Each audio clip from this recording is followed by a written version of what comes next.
I am a 35 years old female. I don't have the best relationship with my husband's mom. Since day one she tried to make remarks and compare me to her.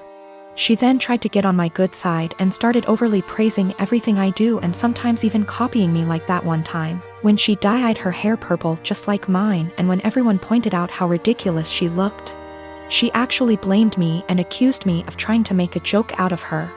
So, anyways, my husband and I took 2 weeks off work to go visit some places out of the country, tourism in other words. Thing is, I was the one who saved up for and arranged for the trip. My husband was responsible for booking the tickets.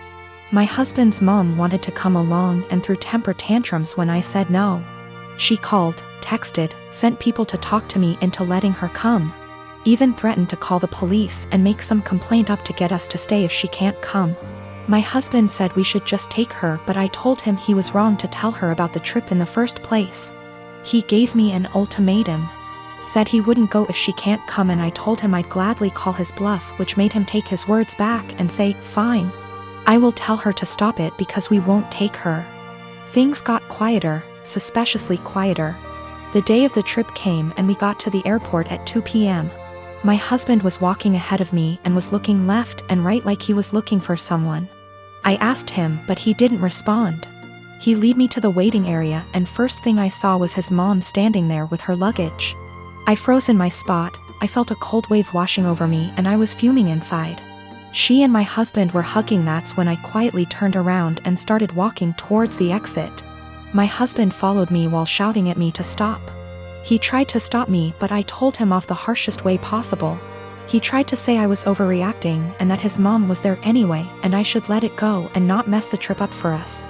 I told him he and his mom could still go and that I was going home. I went home and sobbed into my dog's fur for several minutes. Turned out he booked her a ticket without me knowing. An hour later he came home yelling and raging about how pathetic and spiteful I was to walk out and go home and ruin the trip last minute. I told him he caused this to happen. He said that I was being so hard on his mom, it's ridiculous. I refused to fight anymore, but he kept on berating me, then called my family to tell them that the trip was cancelled, and that it was because of me. My family said that I shouldn't have ruined it for myself and should have sucked it up and done my best to enjoy. I'm 25 and am having a micro wedding. My dad's 43 and this woman's at least in her 50s. My dad and this woman have been together like 3 to 4 years at this point. I've never met her as they live on the opposite side of the country. I've had about 3 to 4 conversations with her over the phone and grow more annoyed every time. The first one was when I cut my mom off after a bad blow-up. Going on and on about I'm young and I'll come around and she's my mom still, etc, etc, etc. The second was last summer. I was 8 months pregnant and my car was impounded BC of the insurance company. It was resolved. I called to let my dad know, not her, and she kept going in circles repeating that we need to get it, it 'cause it accrues fees. I had a minor snap then. I don't appreciate being talked to like I'm stupid and 15. I was telling him that BC of the insurance company our truck got towed and was in impound, and they were in the process of getting it out. She chimes in, he had me on speaker, and repeatedly said in a tizzy, get that car out. You need it, it's accrues fees, the longer it's there the more it is.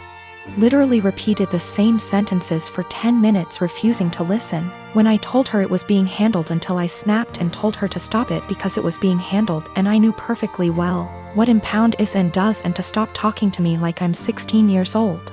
Again, I was 8 months pregnant and was giving an update, not asking advice. I sent my dad an invite specifically addressed to only him and his RSVP was pre-filled for only him.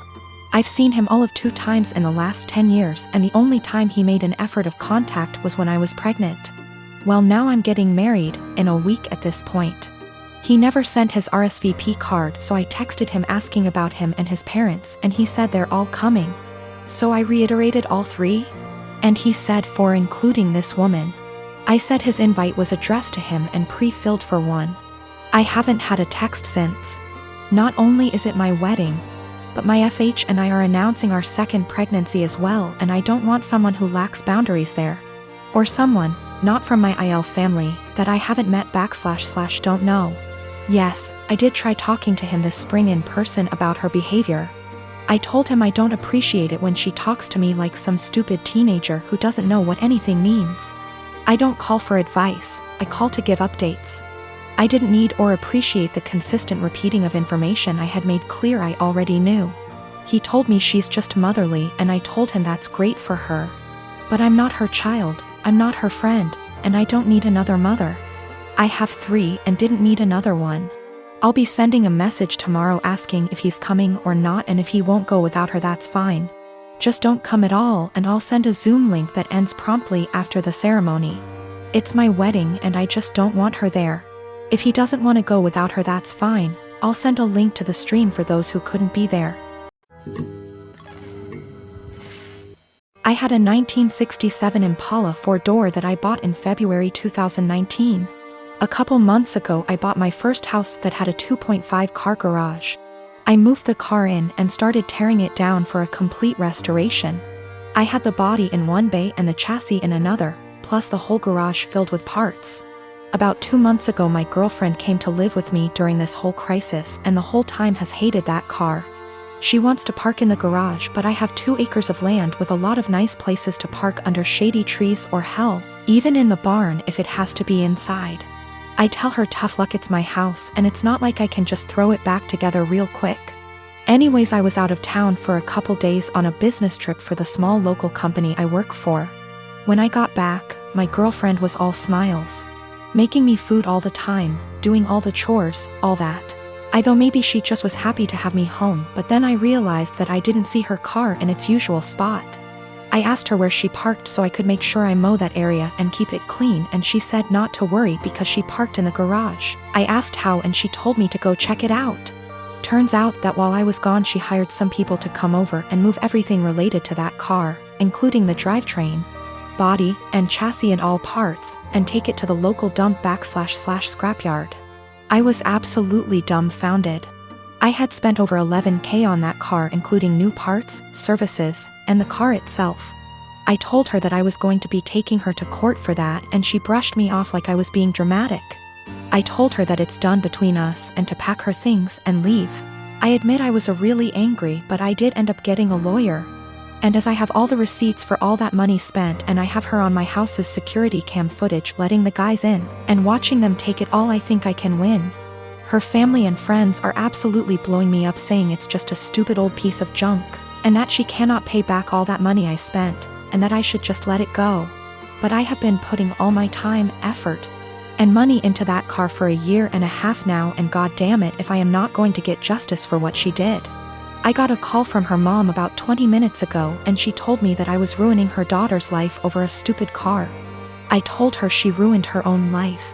I've been gathering documentation and stuff, and I'm about to head down to the police station and file a report, as suggested by lots here. Went to the police station last night, was told to come back in the morning. Just got back and filed an official report against her for grand larceny and grand theft auto. I showed them all the receipts I had for the car and the footage of her letting the guys come and take it, as well as the title for the vehicle in my name. They said they will be in contact with all 3 parties, me, XGF, and junkyard guys, soon, and they will hopefully be able to recover some or all of the car. Just have to wait now. The junkyard guys apparently were in the middle of hiding it when the police came to ask them questions. It was on a forklift, and they were gonna put it on top of a pile of cars that was hidden behind more piles of cars. They said it was theirs and they had the title, but obviously didn't have the title for it, and since they matched the VIN on the chassis and body to the VIN on my title, it was obviously mine. I know at least one person there has been arrested. I think he was in the camera footage I talked about earlier, but if it was the boss or whomever, or even his specific charge.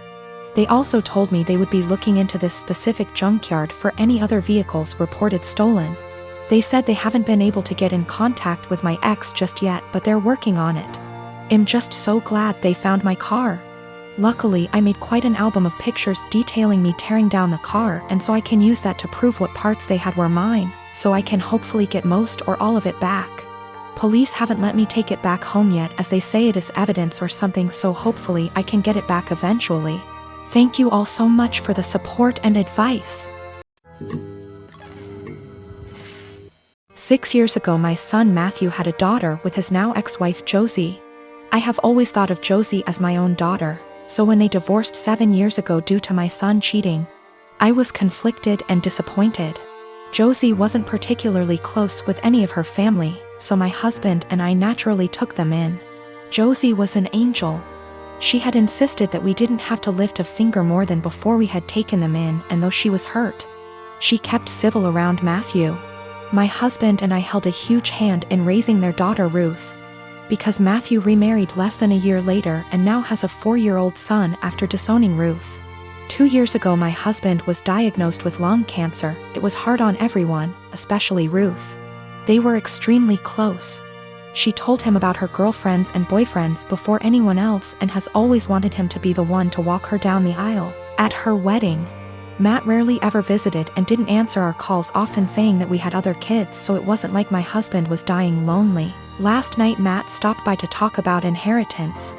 He never mentioned Josie nor Ruth and hinted that he thought he should get more inheritance than his siblings the entire time. My husband and I shared awkward looks until he decided to cut in. He explained that everyone would get a piece, but he'd focus more on Ruth and Bonnie, one of our other grandkids. Matt got angry and said that Ruth was just a bastard and that his son deserved more than her. My husband got furious after that and left the room saying that he wouldn't include Matthew at all. Matt yelled back and turned to me saying that Ruth wasn't worth it because she'd just grow up to be a whore like her mother. I told him that I'd rather have her mother as my daughter than him as my son and insisted that he leave. I'm getting phone calls from Matt's wife and family friends saying that my husband and I overreacted, and he was just angry that we were playing favorites. To clear some things up, Josie did not cheat on Matthew. Josie and Matthew met later in college and Josie was known as a party girl. Before that, Ruth isn't the product of an affair, but we are planning on getting a DNA test because what Matthew said has gotten under Ruth's skin. She was at the house when this occurred and overheard it. When it came to taking in Josie and Ruth, we didn't hesitate because Josie is not from here. She and Matt lived in another country until he moved them here a few months before he got caught cheating, and they had nowhere else to go as Josie was a stay-at-home mom. I had no intentions of choosing Josie over Matt then and now, and I never discouraged Matt from visiting. I tried to make it very clear that we weren't picking and choosing when we took Josie in. We just wanted her and our granddaughter to be safe and have a good home.